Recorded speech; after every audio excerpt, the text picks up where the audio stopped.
Wisconsin Governor Tony Evers gave his 7th State of the State address earlier tonight at the state capitol. Thank you for joining us tonight at 10. I'm Cameron Kelly. And I'm Mark McPherson. He's calling 2025 the Year of the Kid, highlighting multiple programs he says will help kids stay safe and healthy this year.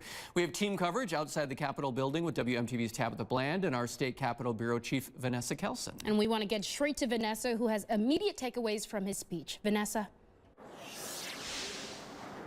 Ahead of a budget battle, Governor Tony Evers is focusing on the future generations of Wisconsin, outlining his priorities to help support kids both in and out of the classroom. The Honorable Tony Evers. Governor Evers delivering his 7th State of the State address Wednesday night at the state capitol. If we want to improve our kids' outcomes, then we have to shorten the odds. Announcing his state budget proposal to end school meal debt and bring the cost of childcare down. This is as much about doing what's best for our kids as it's doing what's best for parents in our workforce. In the aftermath of the fatal Abundant Life Christian School shooting in Madison, Governor Evers is also prioritizing student safety and violence prevention. We do not have to choose between respecting the Second Amendment or keeping kids, schools, and streets and communities safe. Proposing background checks and red flag laws, both of which the legislature has previously rejected.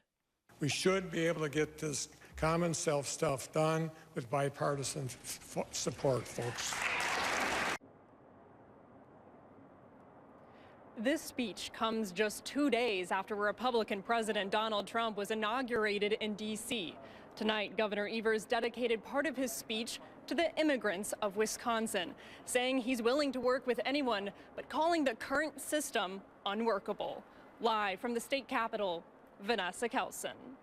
Thanks, Vanessa. Governor Evers also talked about suicide and mental health. In 2022, Wisconsin reported over 930 deaths by suicide. And tonight, his budget proposal will include money to help kids who need it.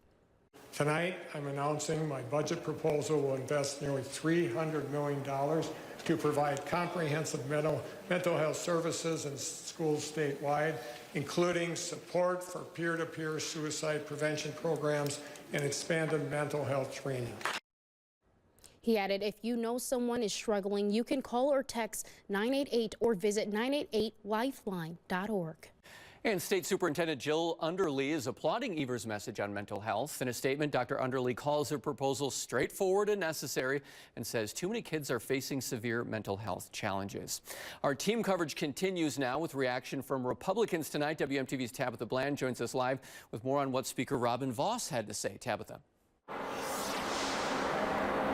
Mark, Speaker Vos says that tonight's speech was just full of what he calls empty promises. He says that the thing that disappoints him the most is the governor's refusal to cooperate with undocumented immigrants being deported who commit crimes. He says that the 3 main focuses coming out of tonight are higher educational standards with any increase in school fundings, making sure that undocumented immigrants who commit crimes are deported, and not spending the budget surplus to grow the government, but instead returning that money to the people as tax relief with almost $1,000 per person. In terms of the address tonight, here are his thoughts. What I think we heard here was a bunch of empty promises that will not be able to be delivered without either massive tax increases or massive spending cuts. And I don't think that we're never going to approve massive tax increases, and I don't think he's going to support massive spending reductions.